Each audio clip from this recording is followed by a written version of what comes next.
Hello friends, today I am going to show you how to make a USB bootable without using any software. First of all, click on Start button. In the search bar, type CMD to open command prompt. On command prompt, right click and then click Run as Administrator to open the command prompt window. Here type diskpart command and enter.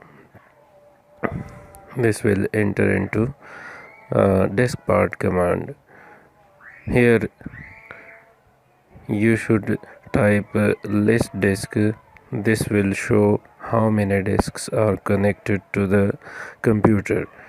Here to my PC, 3 disks are connected, 0, 1 and 2.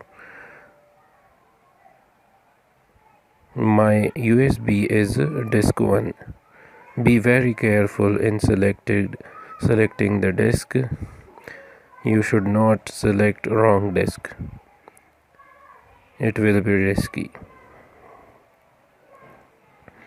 I type select disk 1 command to select disk 1, which is my USB.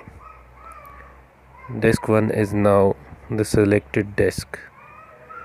Then to wipe out the partition of the USB, I type clean.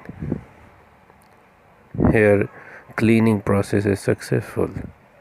Then I will type create partition primary to create a partition in the USB. Here I will type create partition primary. This will create a primary partition in my USB. Then to set the partition active, I will type active command. By doing so, I have set the partition as active. Now it is bootable. The work is over now. Now just copy the files into USB and install the Windows. Hope you like the video. Thank you.